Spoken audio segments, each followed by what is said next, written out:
Assalamu alaikum everyone. Today our topic of discussion is hypercalcemia and hyperparathyroidism.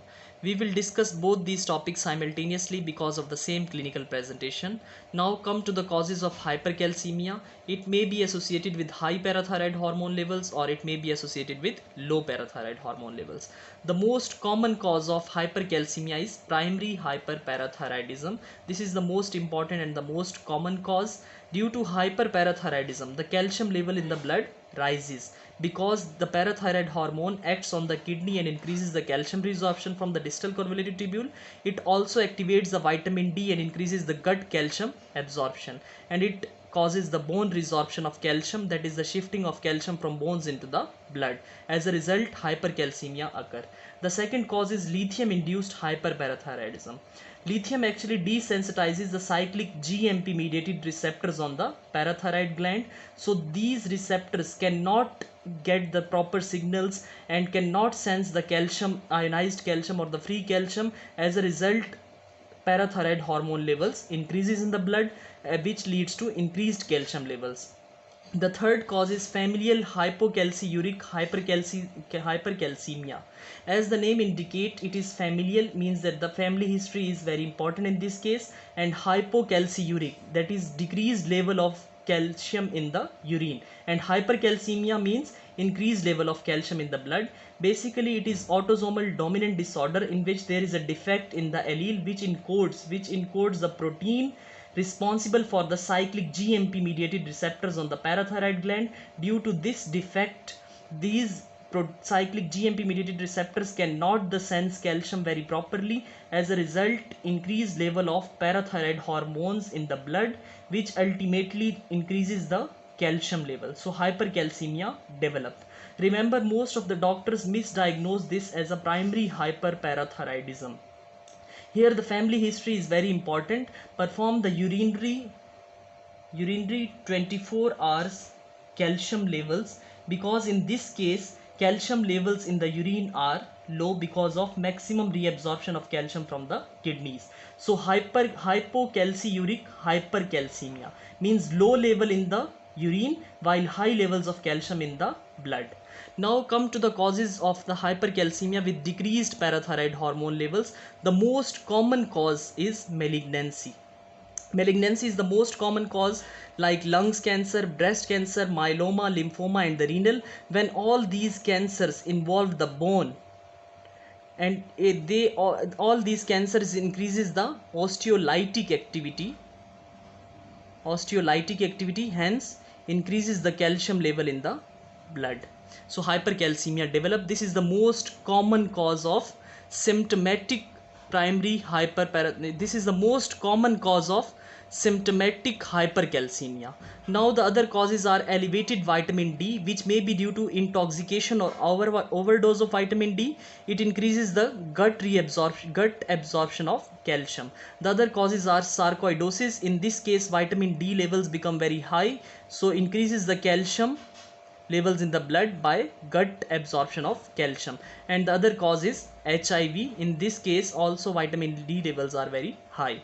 Now come to the thyrotoxicosis. Due to high turnover of the bone in thyrotoxicosis, it ultimately leads to high level of calcium in the blood.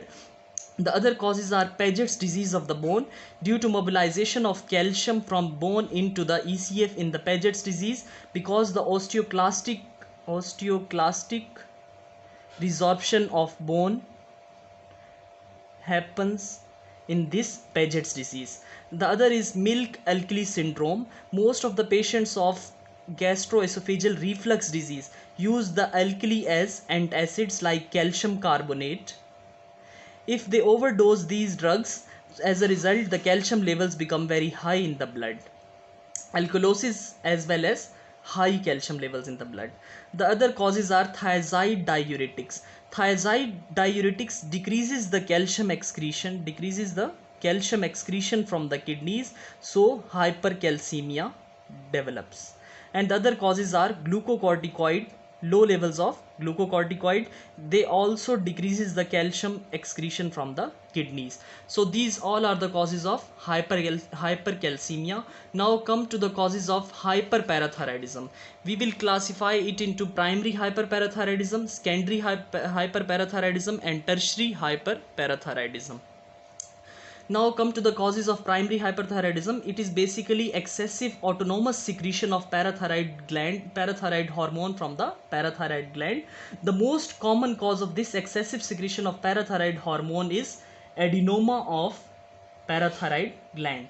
In 80 to 90% of the cases, the cause of primary hyperparathyroidism is adenoma, and the other causes are hyperplasia of parathyroid gland and carcinoma, less than 1% carcinoma in parathyroid gland. Due to the adenoma, most common is solitary adenoma. Due to this solitary adenoma of the parathyroid gland, this gland becomes hyperactive and releases excessive amount of parathyroid hormone. This parathyroid hormone acts on the bone and causes the calcium resorption, and it activates the vitamin D3. It activates the vitamin D and increases the gut absorption of the calcium, and this parathyroid hormone acts on the kidney and increases the level of calcium by increasing the reabsorption of calcium in the distal convoluted tubule. Also, this parathyroid hormone is phosphate trashing hormone, that is, it loses the phosphate into the urine, so decreases the phosphate in the blood. So the clinical picture is increased level of calcium, decreased level of phosphate, and increased level of parathyroid hormone, as well as increased level of alkaline phosphatase. So this is the clinical picture of primary hyperparathyroidism. This increased alkaline phosphatase is due to bone breaking activity or the osteolytic activity going on in the body because of increased parathyroid hormone. Now come to the secondary hyperparathyroidism. The most common cause of secondary hyperparathyroidism is decreased calcium because of renal failure. This is the most common cause of secondary hyperparathyroidism. In the renal failure, phosphate retention in the body occurs because of decreased excretion of phosphate from the kidneys. Due to this renal failure, phosphate levels are high, but decreased calcium reabsorption occurs. So these two are the reasons which leads to the stimulation of parathyroid gland. As a result, parathyroid hormone levels become very high in the blood. So decreased calcium, increased phosphate, and increased level of parathyroid hormone. The other important cause is decreased level of vitamin D. Due to decreased level of vitamin D, calcium become chronically low in the blood, which ultimately leads to the stimulation of parathyroid gland and high levels of parathyroid hormone. So this is the clinical picture of secondary hyperparathyroidism. Now come to the tertiary hyperparathyroidism. The most important cause is advanced chronic kidney disease or advanced renal failure. It is basically sequela or the result of secondary hyperparathyroidism. It is when the secondary hyperparathyroidism become very persistent and chronic, it leads to tertiary hyperparathyroidism. In this case, initially the calcium levels are low. Initially the calcium levels are very low, as in case of secondary hyperparathyroidism, but gradually the calcium levels become high, like due to decreased level of calcium and increased level of phosphate in case of renal failure, continuously stimulate the parathyroid gland, due to which the adenomas start developing in the parathyroid gland. These adenomas causes the excessive, very high levels of parathyroid hormone in the blood, and it ultimately increases the calcium resorption of the bone, as well as it activates the vitamin D and increases the gut absorption of calcium, but it cannot act on the kidney because the renal failure is in the body. So the clinical picture here is, due to excessive parathyroid hormone levels, it increases the calcium levels because of bone resorption and from action on gut. So the clinical picture here is increased level of calcium, increased level of phosphate, and very high levels of parathyroid hormone, as well as increased alkaline phosphatase level because of bone breaking activity. Remember, the most important point or the differentiating feature here is decreased level of calcium in the secondary hyperparathyroidism. Now come to the clinical features of hyperparathyroidism or hypercalcemia: groans and psychiatric overtones.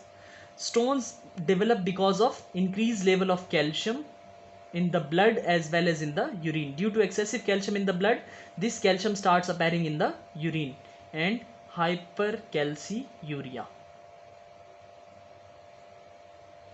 Hypercalcemia and hypercalciuria leads to nephrocalcinosis, that is calcium deposition in the kidneys, and nephrolithiasis, that is stone formation in the kidneys. Now come to the bones. Due to demineralization or bone breaking or osteolytic activity because of high parathyroid hormone levels, bone pain may occur in the patients. The important thing here is osteitis fibrosa cystica, also called brown tumor, which is actually not a tumor, it is a misnomer.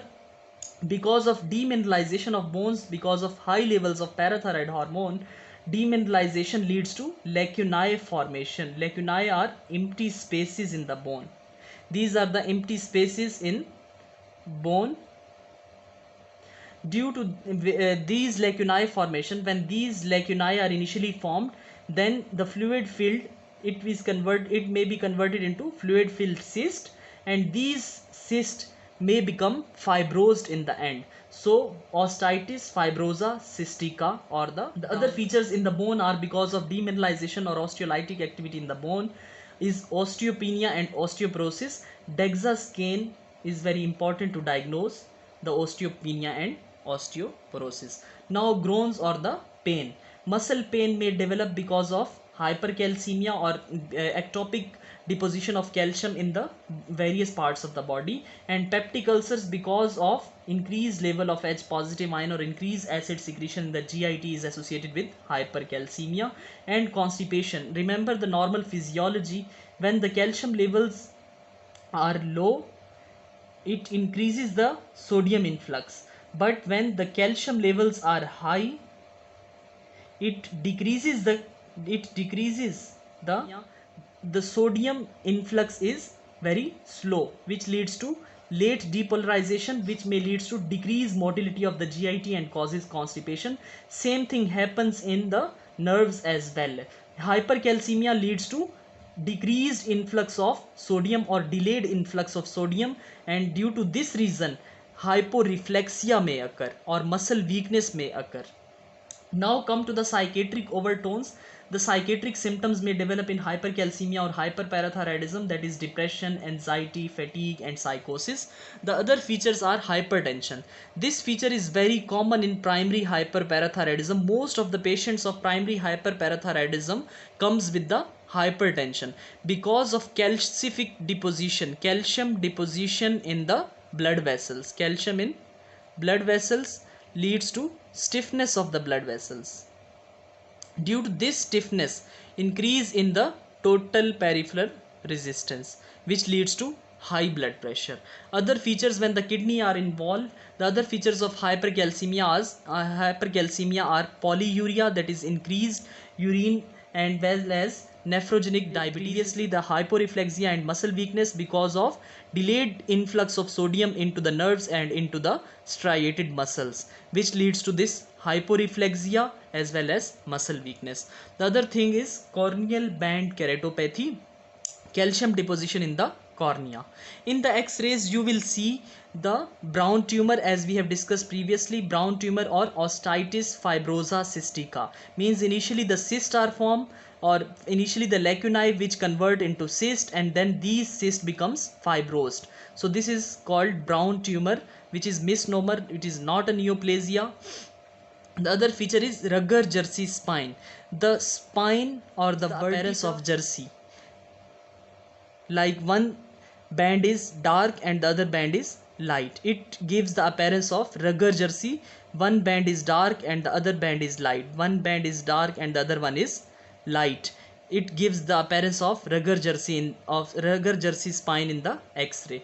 The other thing is subperiosteal erosion, especially in the phalanges. In the distal phalanges, it causes subperiosteal erosion, which becomes visible in the X-ray of the hand. Subperiosteal erosion is like this.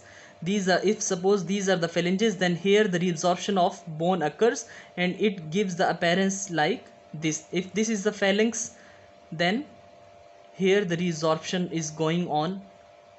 Then the other feature is pipper pot skull, that is in the skull like the pot of the pipper, like this.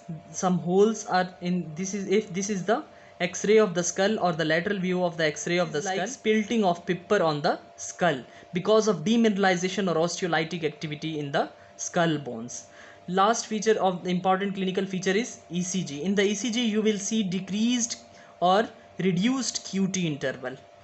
That is, there is a short QT interval because of the hypercalcemia.